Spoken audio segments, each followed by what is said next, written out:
Greetings and salutations, everyone. My name is Kyren and welcome to my YouTube channel. Today, I'm going to be talking about my must-start players for Week 3 of the 2023 fantasy football season. Now, like I talk about all the time, matchups are one of the most important variables in fantasy football. The efforts of the 11 other defenders on the opposite side of the field certainly play an impact into the potential successes or failures of our prospects within a given week. Therefore, I wanted to go ahead and talk about 6 running backs and 6 wide receivers over the course of this episode that, based on matchups, should be in line to have incredible weeks, making them must-start prospects based on obviously your overall situation. Nonetheless, we'll talk about these players. I'll share with you guys my thought process and opinions, and of course the statistics in regards to matchups that obviously justifies the reason as to why we might want to play them going into the given week. Now, besides talking about fantasy points allowed on a per weekly basis like I do in my running back and wide receiver rankings video, we'll also get an expansive look at DVOA in order to understand and identify which of the matchups we want to take advantage of going into week 3. Before we get into all of that information, a reminder, tomorrow afternoon from 1 to 3 p.m. Pacific Standard Time, I will be live streaming here on the channel,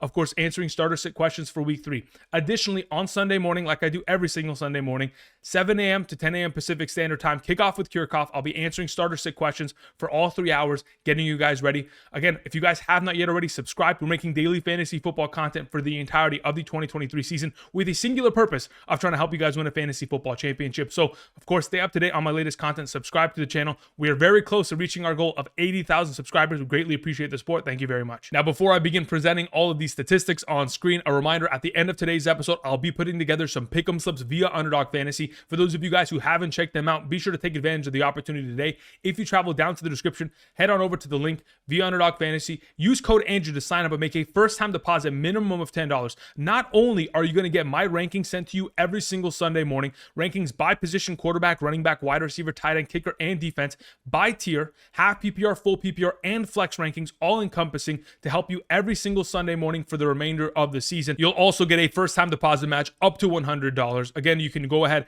fade or tail the potential pick'em slips that I'm going to go ahead and construct at the end of today's episode. But there is the 100K Sunday play of Tyreek Hill, pick higher or lower, put him in within a pick'em slip, and potentially win yourself $10,000 via Underdog Fantasy. Thank you very much. For those of you who are wondering if you're eligible of taking advantage of this opportunity of helping me help you with the rankings every single Sunday morning, be sure to check out the map on the right side of the screen to determine your eligibility. And of course, draft responsibly via Underdog Fantasy. Thank you very much. All right, let's talk about matchups going into week 3. As you guys can see to the right of me, this is a statistic or board of statistics that I've mentioned already thus far this week in the running back rankings video.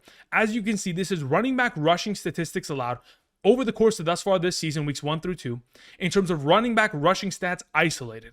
As you can see, the Pittsburgh Steelers, Miami Dolphins, Carolina Panthers, they're giving up the most fantasy points per game to opposing running backs in terms of rushing yardage and rushing touchdowns. So what I wanted to go ahead and do is, besides looking at this information, I wanted to compare it to DVOA, which is defense adjusted value over average, in regards to determining who is the most successful or unsuccessful teams in terms of stopping opposing running backs on their overall rushing statistics based on the overall down and distance. Now, to give you a definition of what DVOA is, it calculates a team's success based on the down and distance of each play during the season, then calculates how much more or less successful each team is compared to the league average. So giving you guys a base understanding as to what DVOA is and why it is extremely important in conjunction to fantasy points allowed, because it honestly just validifies the overall understanding that fantasy points allowed is a statistic that really will determine the potential successes of a matchup for our running back. So when I went ahead and compared DVOA in comparison to the statistics on the right, of the 10 teams thus far this season that have a positive DVOA, which means that they cannot stop the run in any sort of capacity thus far this season, 9 of those 10 teams are within the top 11 in terms of fantasy points per game allowed to opposing running backs, as you can see on screen. Now, those teams consist of the Miami Dolphins, Carolina Panthers, New York Giants, Houston Texans, Las Vegas Raiders, Minnesota Vikings, New England Patriots, Cincinnati Bengals, and Los Angeles Chargers. Now, there are some discrepancies. There are some situations that, for the sake of transparency, are different. Like the Pittsburgh Steelers, for example, even though they are allowing 22.65 fantasy points per game, which is number 1 amongst all teams in the National Football League, they've also allowed 2 rushes thus far this season that have accumulated 134 rushing yards. 1 huge rush to Jerome Ford, 1 huge rush to Christian McCaffrey. Outside of those 2 attempts, they've allowed 53 rushing attempts for 199 rushing yards, which is only 3.75 yards per carry on average. And their DVOA adjusted is far lower than where they currently sit here. So in comparison, obviously there's a little bit of a discrepancy. There's also discrepancies in the opposite direction, where the Los Angeles Rams, even though they've only allowed 12.75 fantasy points per game thus far this season. They're allowing 5.27 yards per carry, and they are the third highest DVOA, which makes them an extremely advantageous matchup for a team like Joe Mixon to run the ball, especially with, Joe Burrow obviously dealing with his calf injury.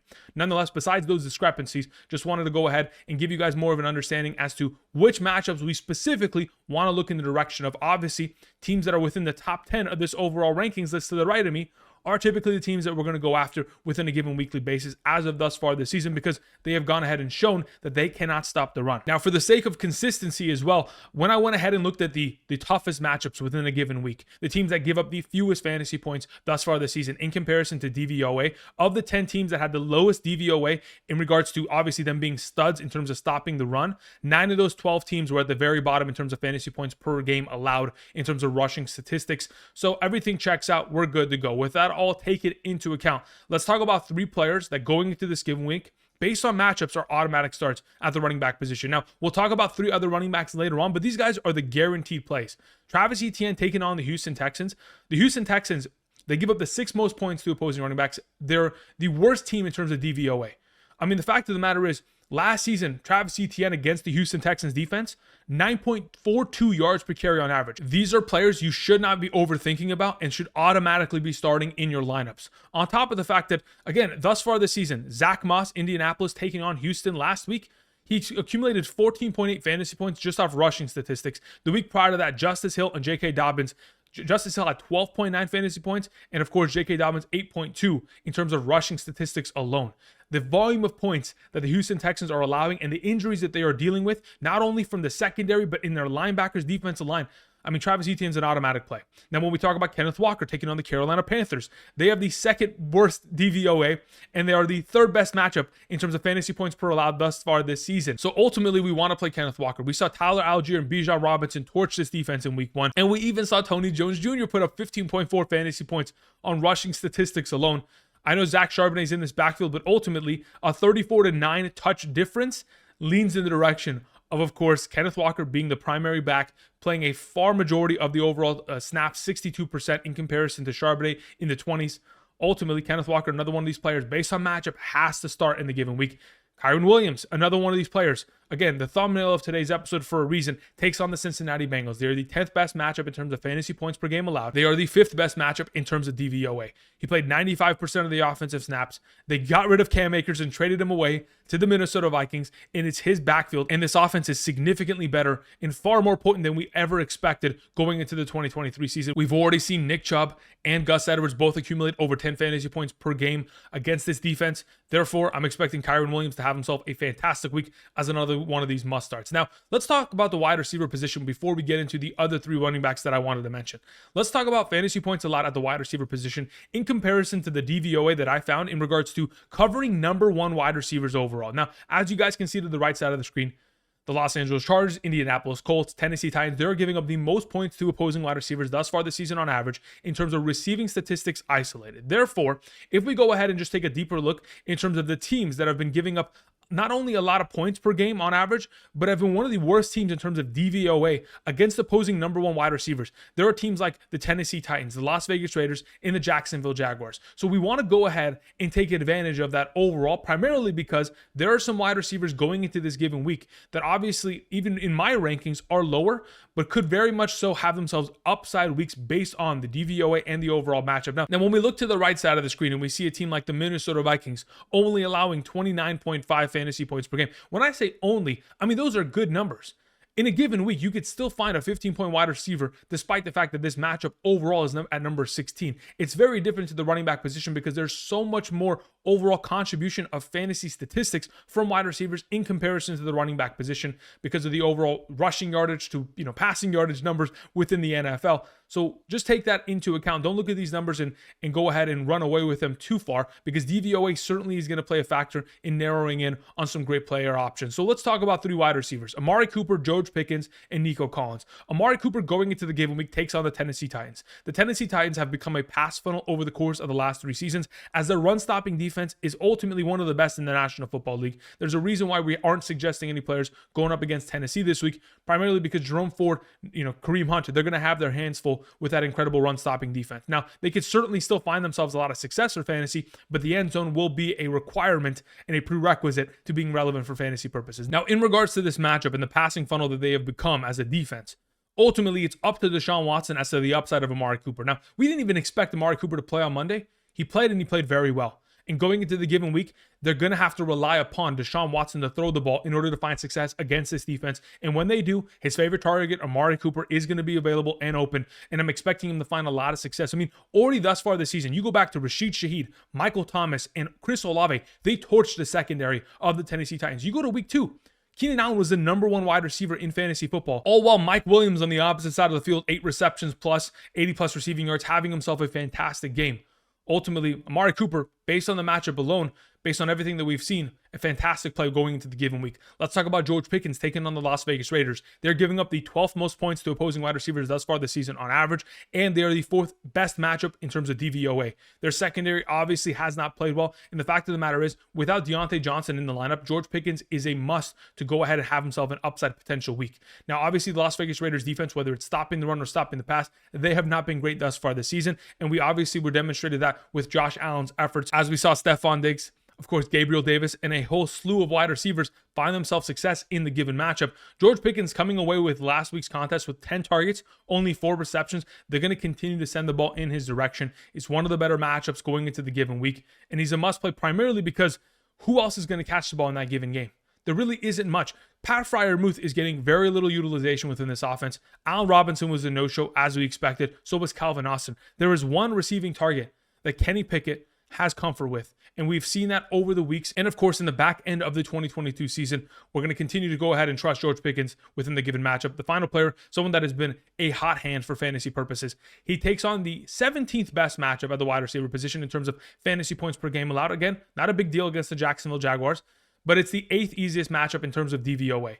The Jacksonville Jaguars defense, even though a lot of other wide receivers haven't been able to capitalize on it. I mean, Michael Pittman Jr. in week 1 had himself a solid game against that defense. So why not a guy like Nico Collins? When we know that this offense has thrown the ball 91 times in the last 2 games, of course, CJ Stroud is number 4 amongst all quarterbacks in the National Football League in terms of passing yardage. There is a lot of upside for Nico Collins going into the given week to find himself an upside game, in which, of course, if we're expecting the Houston Texans defense to be awful in terms of stopping the run, stopping the pass, because of all the injuries that they've already gone ahead and collected going into the given week, it's only going to make it a more pass-friendly game with a negative game script for Nico Collins in this passing attack of the Houston Texans. Okay, let's go ahead and let's transition and let's talk about other players that were on my radar. And I'm not as committal in terms of trusting them going into the given week, but based on matchups, purely have themselves a lot of potential for an upside, occasion going into week 3. Joshua Kelley, Javonte Williams, and Breece Hall. Like I mentioned earlier, some of the easiest matchups at the running back position are matchups that they are associated with. The Minnesota Vikings giving up the 8th most points to opposing running backs, the 6th best matchup in terms of DVOA. The New England Patriots, the 9th most points to opposing running backs, 10th best in terms of DVOA. We talk about Javonte Williams. He takes on the Miami Dolphins, the 2nd best matchup in terms of fantasy points per game, and 4th in terms of DVOA. All 3 of these running backs can find potential. It's just a matter of, are they going to give Breece Hall enough touches in the running game? He had 4 rushing attempts last week in a matchup in which, yes, it was a blowout later on in the game. But I mean, again, Zach Wilson didn't throw his 3 interceptions until the second half. So if you're going to continue to limit Breece Hall because of his knee, I could understand it. But ultimately, he could, in fact, have himself a huge week here. It's just a matter of, are they going to give him the opportunity? Javonte Williams kind of in the same boat. Again, both these players coming off of ACL injuries. Javonte Williams is in a position in which in the last 2 weeks has had himself 13 and 12 rushing attempts. Those are good overall numbers of opportunity. It's just a matter of, are they going to continue that level of opportunity and perhaps even go further? Because we've seen Joshua Kelley, we've seen Austin Eckler, we've seen Ramondre Stevenson all put up 10 plus fantasy points against this defense thus far this season. I think Javonte Williams could very easily accomplish that. Just got to hope that Jaleel McLaughlin doesn't come in for that goal line carry like it is last week. Of course, Joshua Kelley, he's a player that really much so disappointed us last week in his overall contribution. If we're not expecting any receiving upside and we're just purely, banking on his rushing potential, the matchup is perfect. Again, we have seen DeAndre Swift and the, of course, Philadelphia Eagles offensive line batter this defense last Thursday. And if there's a potential in which This Los Angeles Chargers team wants to slow down the game, run the ball, and find success. With Austin Eckler out for another consecutive week, Josh Kelley could be clutch within the given play.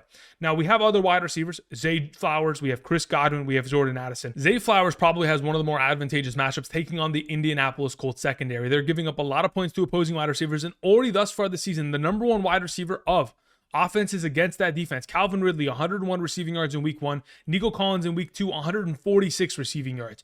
There is a lot of potential for Zay Flowers to have himself an exceptional week, to say the very least. Chris Godwin taking on the Philadelphia Eagles. Besides the fact that Avonte Maddox, their primary nickel corner, is out going into the given week. In terms of matchups, whether it be fantasy points per game allowed to opposing wide receivers, again, the Philadelphia Eagles are in the top of that conversation over the last 2 weeks as they've given up a boatload of points to opposing wide receivers. But in terms of DVOA on top of it, are one of the better matchups going into the given week. If in fact they're going to double team Mike Evans on the outside, and it's only going to allow more opportunities for Chris Godwin on the inside as the primary slot receiver against a backup cornerback, again, I think this is a potential play in which he must be started going into week 3. The final player I wanted to mention is Jordan Addison.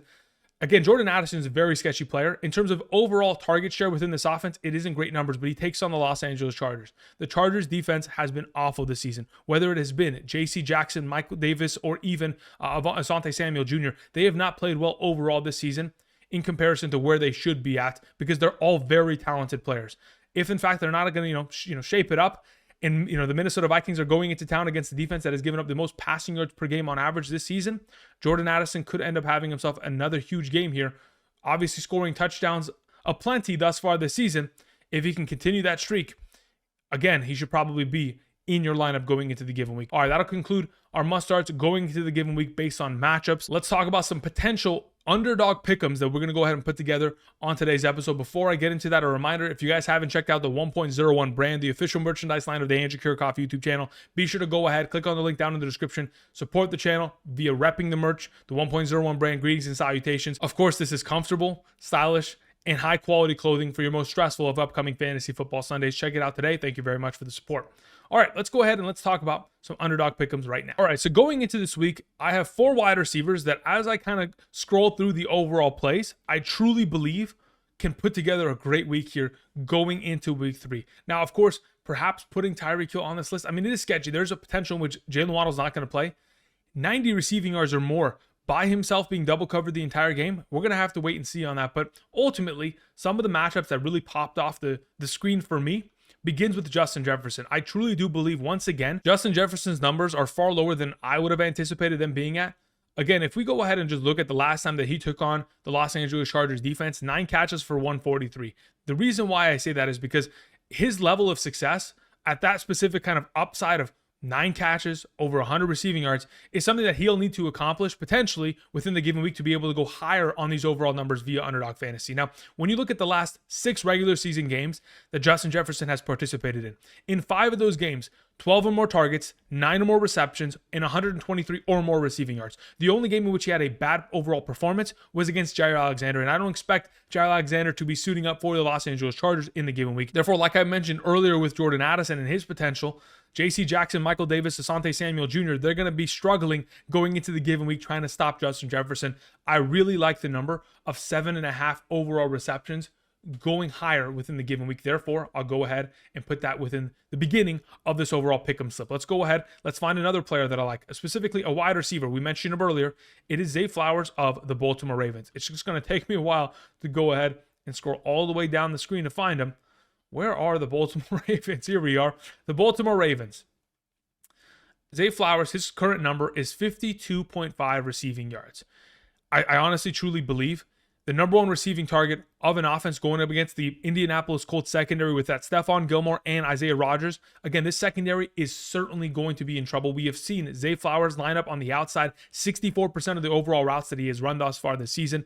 This is going to be a game in which Zay Flowers can find himself immediate success. I think the number of receptions is going to be tough, but he could very easily make one catch and make a huge play, which I'm anticipating to be able to achieve this number of 53 or higher receiving yards within the given week. Now, another wide receiver that, again, continue to kind of pop off the screen is a player that, quite frankly, we have seen dominate in the first 2 weeks of his season already, and he's honestly set records.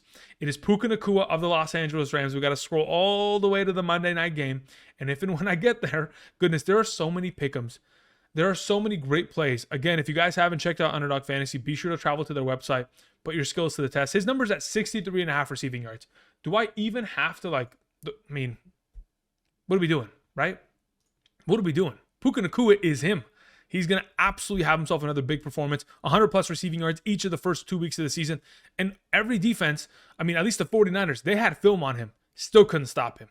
I don't think it's going to change here going up against the Cincinnati Bengals within the given week. Now let's go ahead and move on, and let's talk about the fourth player that I wanted to mention. It is A.J. Brown. A.J. Brown is expected to have himself an upside week, and I'm expecting that to be this week, taking on the Tampa Bay Buccaneers secondary. Specifically, his number's at 68.5 receiving yards. In the last 8 regular season games of A.J. Brown's career, 7 of those 8 games have been 70 or more receiving yards. This is an automatic for me. A.J. Brown's going to have himself a bounce back week. And those are 4 legs within a singular pick'em slip, which consists of Justin Jefferson, Zay Flowers, Puka Nacua, and A.J. Brown. We're going to go ahead, put together that slip, and send it through. Submit. Done. All right. Now, a couple of the other players that weren't wide receivers, but still popped off the screen, and I thought to myself, you know what? Those could honestly be great plays going into the given week. Begins with the quarterback of the Houston Texans. We talked about Nico Collins already earlier as a potential great play based on the overall matchup. So why not a quarterback that has already thrown the ball 91 times in the first 2 weeks of the season, has already accumulated 650 plus passing yards to have himself another big game in terms of passing yardage. At this current moment in time, if I can finally find CJ Stroud, here we go. CJ Stroud's number is at 236.5. That number has gone up 4 yards since I started recording this video. So just putting that into perspective, they're expecting him to throw for a lot of yards, and so am I. Therefore, I'll go ahead and take the higher on that number. Now, on the other end of this matchup, we talked about already the potential of Travis Etienne and how much success he could possibly find within the matchup. 69.5 rushing yards is very much so an accomplishable number. I'm going to go ahead and take a little bit of a risky turn here and go for anytime touchdown for Travis Etienne, going higher. I'm expecting him to find the end zone similar to the way that he did in week 1. Even Tank Bigsby found the end zone in week 1. So I'm anticipating, obviously, last week's overall experience against the Kansas City Chiefs to be behind this team overall, and for Travis Etienne to continue his success going into the given week. I do believe that the rushing yard total is probably the safer number, and one that you probably should be banking. Actually, yeah, I'll probably just roll with that. It is the safer number. Let's go ahead. Let's expect him to have 70 or more rushing yards. Again, he averaged over 9 yards per carry against this defense last year, and they are one of the better matchups within the given week. The final player I specifically wanted to mention is on the very top of the screen, a player that could end up pushing in his overall contribution. The reason why I say that is because over the course of his career, as he joined the Minnesota Vikings, TJ Hawkinson has been a funnel of targets. He has gotten himself 8 or more targets in 10 out of the last 12 games. He's had himself 5 or more receptions in 10 out of the last 12 games he has played with the Minnesota Vikings. I honestly believe that if I go ahead and put this together within a pick'em slip, he's not going to go lower than 5 receptions. He's either going to hit 5 or go for a higher number overall. So even if it pushes, I'll take it. We'll go ahead, put those 3 players within a pick'em slip going into the given week. And that'll be it for me today. Thank you, everybody, for watching. If you guys haven't yet already checked out Underdog Fantasy, again, travel over. Be sure to go ahead and put together some pick'em slips going into this weekend's games. Of course, take advantage of the opportunity of getting my ranking sent to you every single Sunday morning for the remainder of the season. Thank you, everybody, for watching. I appreciate y'all. If you haven't yet already, subscribe, click the like button, and I'll see you tomorrow or potentially Sunday morning for our live streams. Thank you very much. See you. Peace.